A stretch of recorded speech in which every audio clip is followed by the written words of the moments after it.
Susanna De Beer from Fiesta, and I'm here with Yvon Pepin from MedCore360, and he's going to give us a little bit of some information on the products that he carries that can keep us, our employees at our business, as well as our clients safe.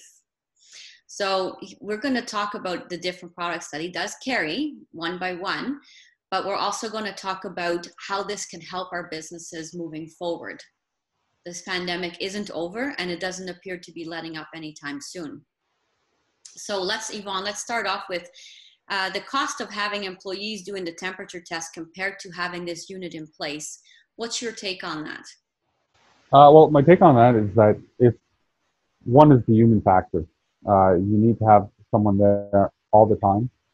So whether you're a storefront, an office, manufacturer, or a long-term facility, you will have to have an employee there all the time. So depending on how long you're open, 8 hours, 10 hours, 12 hours to the public, then you need to be sure that you have a reliable person that's actually going to follow the instructions. And it basically comes down to the cost.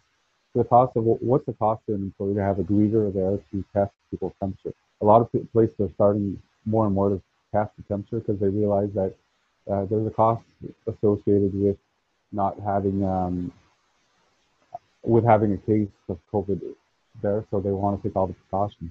So what we offer is a unit that's all in one, simple to use, plug and play. You just program it as you want it. If you want different warnings on it, if you can have it with a warning that says to people, hey, put on a mask. You don't have a mask. And it builds a report as well, so you can track how many people went through and how many people, what their temperature. So if you have to build a report afterwards, if you're a franchise or if you work in a manufacturer that has a head office somewhere else and they want that report every day, it's time consuming. But it's also not as precise as someone's building it. There's always like I said, the human factor where people will actually let someone in because they know that if they turn around, that person will have to be replaced and they might have to do their job. Okay. And you have different models available. So in probably a different video, we're going to go through all the different models one by one so that you can get an idea of what there is available to help you and keep your staff, which is your prime asset when you have a business, safe. And you don't want your clients to bring this in because once it goes through the business, there's another cost involved. What's your take on the cost involved should Corona enter your business compared to the cost of the machine? It's panic mode. Just this morning, I'm using a different office. We have a couple of offices, and the other office, there might be someone that came in contact with someone. So this morning, everyone was scrambling, and a lot of people went from working there to working at home, and that's the discussion we had this morning. What happens if it's a positive test? What happens to the business? Do we shut down for 2 weeks? This is not my business because I'm sharing offices with other people. But what is the cost? What is the cost for a company to say, oh, we have to shut down for 2 weeks? Will you be able to reopen? Will you lose your customers? But also, what is the media, social media, and media effect on that? If you're in a smaller community, everyone around is going to know that this place was shut down because of the virus, and they might not want to re-enter your store or your place of business. If you're a manufacturer, what are the contracts? What contracts do you have with your suppliers or your clients? Do you have to deliver things on time? Can you risk losing a big contract because you can't fulfill that contract because you had to shut down for 2 weeks because you had one case of corona? Yeah, I guess once it's in your facility, having to do the shutdown to accommodate, what we need to do to kind of eradicate this is you have a huge loss of business for multiple weeks because you need to all then be deemed good and virus free to return to work. Plus you have to sanitize and clean the entire facility top to bottom so that you don't have a recurrence. And of course that comes at a cost. Plus, there's the risk of having employees that don't want to return because of the risk of coming back. So you might have the effect that you're losing trained employees just to what's the cost associated with HR to hire new people and to train them, and how much is that going to set you back? So you got to look at the shutdown, the costs, and everything that comes along, and the PR that you're going to have to do for your clients, and to try to keep on maintaining their business as well. Oh, for sure. I know when I've entered a business, like let's say I went to Amazon a couple months ago to go do a delivery for my own business for Fiesta. And there, one, they're handing you a mask on the way in. Two, actually two people, because due to volume, they have two people sitting there day and night testing or with a temperature machine to take your temperature on the way in. That comes at a big expense when this could be an automated process that, by the sounds of it, with the face greeter, it gets loaded onto a laptop. It can go right to the security desk before they enter the building, and they would know right then and there if somebody tested positive with a fever. Absolutely, and it's a more accurate reading as well, um, and it's not as invasive as having someone point a temperature gun to your head. There's a lot of people, if you talk to employees that go through that every day, they feel like they're being how can I say, they're being violated their rights. They basically feel like they have a gun to their head. So some of them feel like they should put their hands up. So it's already intrusive to have to wear a mask and all the rules and regulations you have to follow. To have someone actually impose themselves in your face, in your bubble, to actually put a temperature gun to your head is another issue as well. Yeah, so true. So true. Yeah, it's not ideal for sure, but at the moment, it's the only method that they have, and that Yeah, seems to be working for them. However, they could save themselves a ton of labor, right? exactly. Because you And look at they're not relying on, they can stop relying on human error can happen. They can rely on a machine that is calibrated. absolutely, and if you look at the cost of an employee compared to the machine pays itself in a. If there's two employees 24 hours a day, the machine pays itself within a week. Absolutely. If it's just one employee, well, it might take a few weeks, but it pays itself. So Yes. it is cost effective at one point. Uh, you can reposition those employees to do something more productive. Right. Do you see this working in places like Home Depot, Rona, Lowe's, or in restaurants? Do you see it working in, let's say, a clinic even? That way they don't have to do, they still probably have to do the verbal questioning and the screening, but if they have this in their little entryway. Absolutely. Clinics are a great market for this because they do have a lot of rules and regulations that they're passing through, and it would ease their process to have an automated machine that's connected to the reception's laptop, and she can actually see the results live, and she can determine what procedures to take, and then she can ask questions.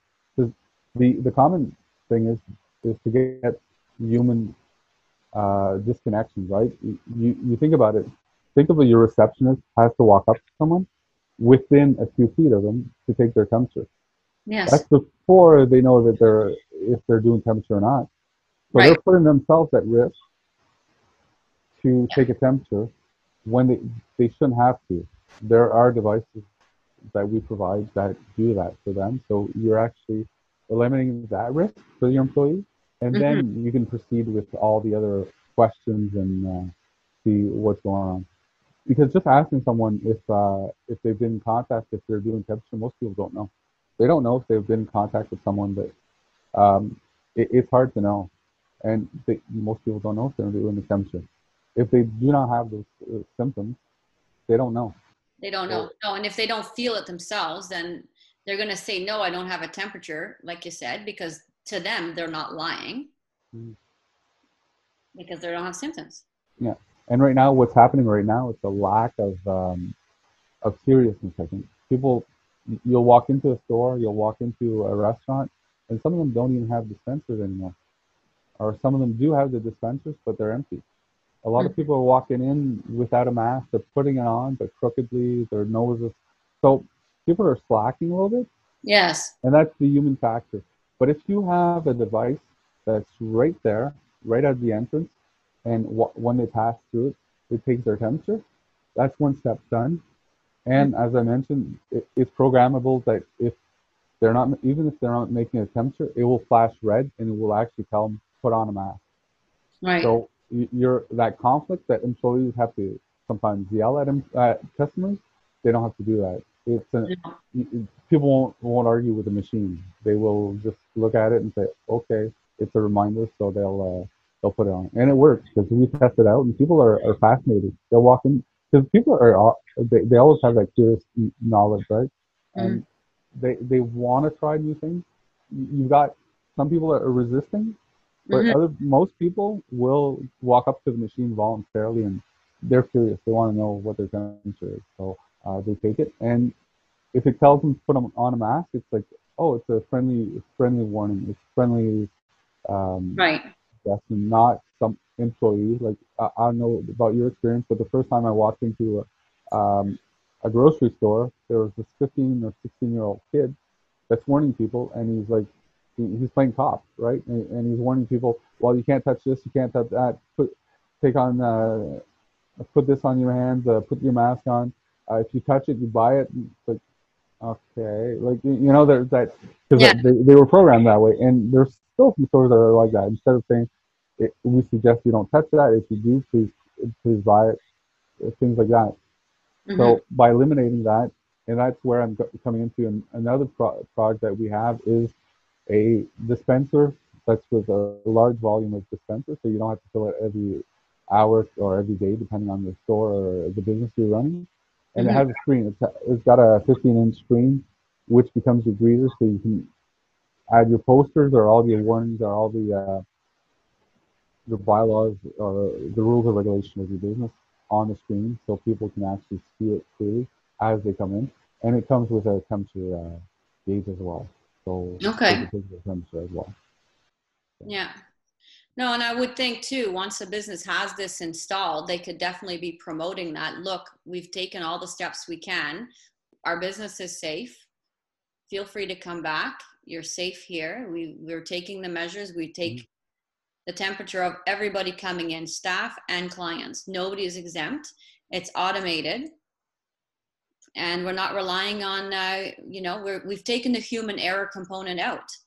So we're taking that extra step. So please come back to our business and do business with us, or shop in our store, or eat in our restaurant, Absolutely. It becomes a marketing tool, as you said, because if people remember the first wave, when it started out, stores started reopening, and the chaos the lineup that you had, and they would actually lock the doors between customers.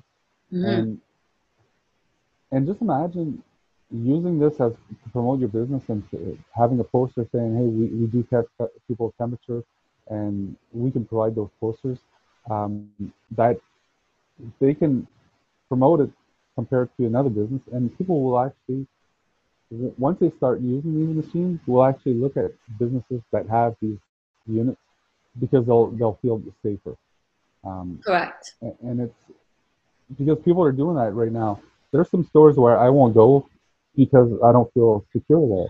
There's some business I won't walk into because of that, because you can see the procedures. If you look at a restaurant or a bar, and there's some places I won't go because I was on the terrace this summer, and you look inside and you see the bartender that's handling your drinks doesn't have a mask on.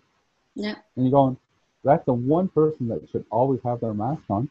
The employees, once they walk into the restaurant, they take it off. And you're going, that's not the way they should do it. So you have to eliminate those restaurants, and you won't go there. Mm-hmm. So that it's the same principle when you show your customers that you care and that their safety is priority number one, as well as your employees. Yeah, for sure. For sure. Yeah. If I saw somebody serving my food, my drinks, and handling everything that I'm going to be using Mm-hmm. up close to my mouth, for sure, like, I don't want it anymore. Mm-hmm.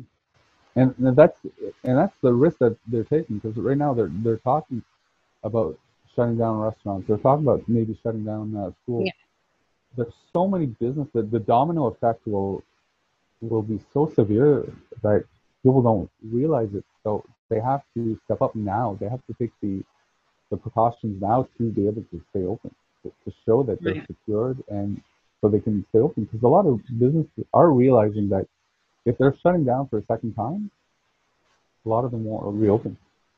And the danger a lot of people don't realize is that it's the domino effect once again, is that once one business stops, another business quits. And then you have less volume of clients coming into your district, to your area. But Right. not only that, is that people say, oh, where I work will never shut down because we're a large company. But what if all the customers of your business are shutting down? It becomes a domino effect, For sure. and then your company, who is losing customers as well, might shut down eventually. So it is an economic impact, and people have to realize that. What we're talking about is company health, not only your employees and your clients, but also your company health. So it does require a little bit of investment, but like you mentioned, it pays for itself, especially if you can stay open. Well, for That's sure. And honestly, for the price point of the product, for a company, companies like Walmart, the grocery stores, their volume is not exactly down. no. So they have so many people going through every day. They're a high risk area for, having the COVID inside, the coronavirus inside, on product, on racking, on with the people, because like you said, nobody is testing people in those facilities. No. Nobody's even asking. People are waltzing in like they own it. There's no control. But again, will a company go and do this investment voluntarily? Or is the government going to have to step in and say, listen, if you're an essential service and you're a large box store, or you are, your revenue really hasn't been affected by this pandemic, I think it's mandatory that they should invest that couple of grand, 3-4 grand to get this installed. I think it's a key Absolutely. component to keeping the general population safe, and also having the general population still go and use the essential services to go buy their food, their medicine, etc. Absolutely. And as a business owner, you know that once the government starts imposing things, it becomes ridiculous. So as entrepreneurs, we should be able to start doing it ourselves and start going a little bit over and beyond what government wants. Because once government enters, like the mask, the plexiglass, the disinfectant, a lot of companies have spent a lot of money, Yes. and they spent it on all sorts of stuff that they weren't sure they needed. And but this is something that they need. But what I want small entrepreneurs to realize is that you have to look at what larger companies are doing. The larger companies that are open, like Tim Hortons, for example, all the retail stores, they are testing people, their employees, with these guns. They're doing it with the human factor, like we talked about, but they're doing it. So why aren't smaller companies doing it? Mm-hmm. It's because they haven't been forced to do it. But don't wait till it's too late. Don't wait till a COVID case is declared in your store or your business. You have to shut down and say, oh, maybe I should have done this. Maybe I should have done that. And Right. the small companies can't afford to have someone at the door greeting everyone and telling them what to do and all that. So what we're offering is a virtual employee that does it for you. No, exactly. It's essentially, it is a virtual employee, Yeah, and you only pay for them once. absolutely. That's Right. a great tool. Exactly.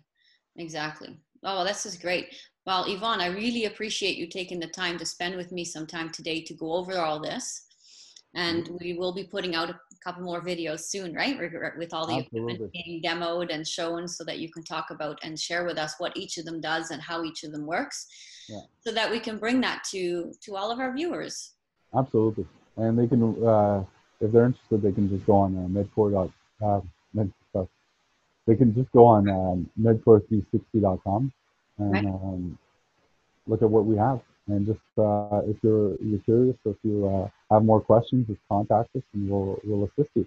If you are looking for a different product that we don't have, that's what we do. We find these products. We have the suppliers, so let us know what you're looking for, and we'll find it for you. So it's not just down to the products listed. You have a whole other, let's say, an unwritten catalog of products that you can definitely bring in as well. But these are the products you currently are your hottest items, let's say. Yeah, these are the most popular things that people are using. But if you're looking for something a little different, if you have a special need, we can talk to our suppliers and see what we can come up with, and we'll find it. Perfect. And let's say if somebody was to order one of these units, how long would it take for the unit to be shipped out to them? It's usually a couple of weeks shipping, because we know, because of this corona, shipping is not as quick as it used to be. So we're looking about 2 weeks lead time. Okay. And once, let's say they have ordered the unit and it arrives to them, do they set it up themselves, or are they going to require somebody to go in to set it up? They can set it up themselves. It comes with a manual. It comes with a couple of videos. It comes with all the instructions. But we are there. They can send us a message, or they can call us, and we'll walk them through it. We can also, with today's technology, we can do a Zoom with them and help them set Yeah. up. And it's not that hard. So you do offer the Zoom support for any assistance required for the setup of these units. Absolutely. Yeah, Perfect. So nobody's ever left out in the cold. exactly. Perfect. That's great, Yvon. Thank you so much. You're welcome.